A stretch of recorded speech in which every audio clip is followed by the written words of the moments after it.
espectadores y también especialmente al profesor Samuel, que nos está viendo en el día de hoy. Hoy le vamos a hablar sobre Hannah Arendt, estar políticamente en el mundo, una proyección del tiempo. Bien, le voy a explicar un poco sobre Hannah, quién fue ella, cuál fue su ideología y cuál fue su planteamiento, ¿vale? No sabe qué admirar más de Hannah, si la penetración de su inteligencia o su libertad de espíritu. Sus capacidades intelectuales son tanto un poco vigorosas, bastante, cuanto más próximas se hallan a la evocación poética o literaria. Bien, la referencia culta, porque ella fue una persona culta y muy expresiva también. Nunca es, digamos, ella nunca salió del rumbo en donde ella está en su entorno. Su argumentación siempre obligaba al otro a reflexionar. Eso es lo importante, que haga reflexionar a todas las personas. Pocas veces se le da a alguien que de manera tan sistemática y constante desafía a los grandes tópicos. ¿Qué quiere decir esto? El estado de opinión, ¿vale? Pero todo ello se conjuga en una capacidad de teledirigir la reflexión siempre hacia grandes unidades. La vida de Hannah empieza hacia finales de los años 30, en el siglo XX, al sufrir los tiempos terribles que pasaban en esa época, en el ascenso del nazismo. Sigue su exilio a París y ahí después a Norteamérica y por último en las vísperas de la Segunda Guerra. El ambiente ideológico y político de Estados Unidos, o sea, sus nuevos contactos y amistades en relaciones personales, su segundo matrimonio. Arendt defendía su concepto del pluralismo en el ámbito político. Gracias al pluralismo se generaliza el potencial de una libertad, una igualdad política entre las personas. Es importante esta perspectiva de la inclusión del uno al otro. En acuerdos políticos, en los convenios, en leyes, en que todos debemos trabajar por igual, por niveles prácticos entre personas. Además, se sitúa de una forma crítica hacia la democracia y representativa, o sea, prefirió un sistema de consejos, una forma de democracia directa. Sin embargo, a menudo continúa siendo una estudiada filosófica, en gran parte debido a las grandes discusiones críticas de los filósofos como Sócrates, como Platón, como Aristóteles, como Immanuel Kant, etcétera, etcétera, etcétera. Además, es representantes importantes de la filosofía, eso es innegable. Como Montesquieu también de la filosofía moderna. Precisamente gracias a ese pensamiento de independencia, la teoría del totalitarismo, sus trabajos sobre la filosofía existencial, la reivindicación de la discusión política libre, porque Arendt quería tener una política extremadamente libre. Arendt tenía un papel central en los debates contemporáneos. Como fuente de las disquisiciones de Arendt, emplea, además de documentos filosóficos, políticos e históricos, biografías y obras literarias. Estos textos son interpretación de forma literal y confrontado con el pensamiento de Arendt.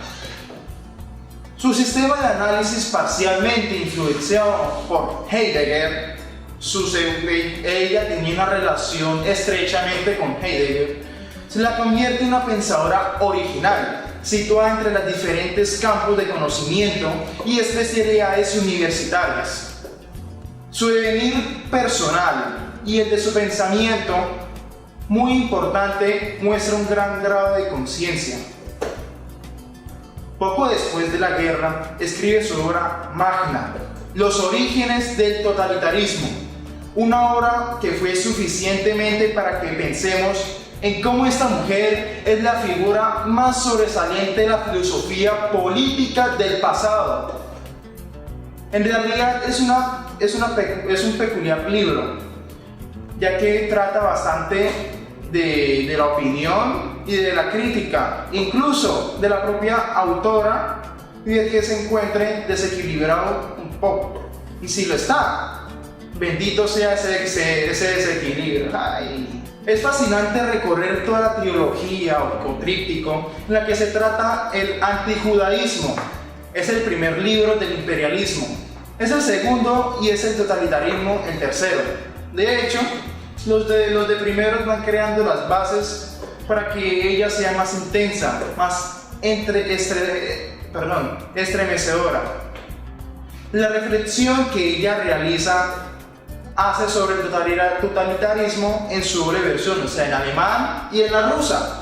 Solo Hitler e Stalin alcanzaron ese concepto de plenitud.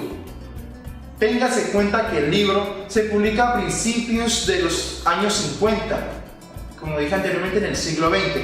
Quizás cuando se disponga de mayor conocimiento será posible evaluar si el experimento maoísta o también el experimento se corresponde con esta noción, la cual adquiere en esta pensadora un nivel de rigor y fuerza de comprensión que se la hace insustituible.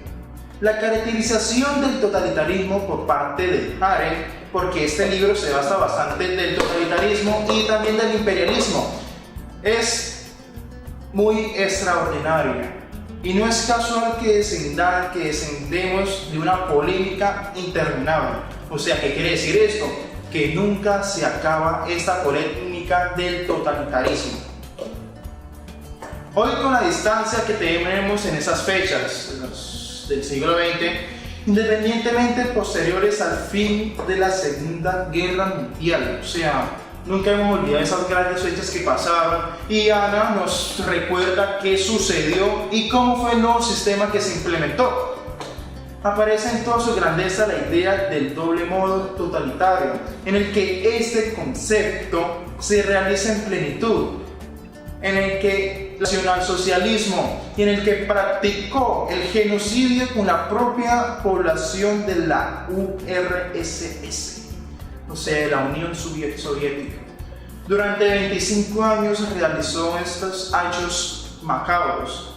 La conexión que establece Arendt y que la biógrafa subraya con buen tinto entre el totalitarismo, o sea, Cristina Sánchez nos habla bastante sobre el buen tino que ella tuvo con Arendt, como ella lo escribió, es el totalitarismo y los campos de concentración que hubo en esa época.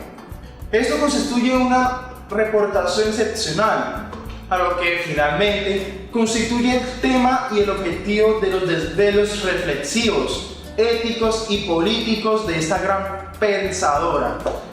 La naturaleza del mal, el mal radical, el mal sin paliativos, un mal que Arendt tuvo el peculiar destino de sufrir. Ella fue la descendiente de todo lo que nos está pasando, de cómo fue el sufrimiento de la emigración, cómo ella sufrió todo lo que pasó en su vida, cómo se constituyó como una filósofa moderna. Es siempre que el tiempo termine por dirimir con justicia los valores del pensamiento filosófico, sobre todo cuando han sido comprendidos en su propia época. O sea, no es lo mismo una lectura de hace 500, 1000 años a una moderna, que apenas tiene 15, 20 años de lectura, porque tuvimos que pasar por un proceso por ejemplo, de traducción. Por ejemplo, si conocemos palabras muy desconocidas, pues obviamente lo tradujeron al lenguaje moderno. Este libro es muy excepcional, o sea, se lo recomiendo bastante, porque los orígenes, gracias a esto, se originó, cuando nos habla de los orígenes del totalitarismo, se produjo en el pleno ascenso del marxismo, o sea, gracias al totalitarismo se formó el marxismo en Europa, en medio de la Guerra Fría, en un clima con el que habitualmente la palabra del totalitarismo era sobre todo usada por la ideología política liberal para designar el régimen de la Unión Soviética, la grandeza, el potencial de su análisis filosófico y la extraordinaria tesis creada en este contexto espectró tan amplio asuntos. Hoy se tiende a valorar lo que había sucedido anteriormente, muchos textos que ella escribió, como su tesis doctoral, el amor con San Agustín y el amor con Heidegger. O sea, la condición humana. Espectadores, muchas gracias por verme y espero que compren el libro. Muchas gracias por verme a todos los espectadores y especialmente a nuestro profesor de filosofía Samuel Rodas. Un aplauso para él porque gracias a él somos lo que somos hoy, unos grandes lectores de la filosofía.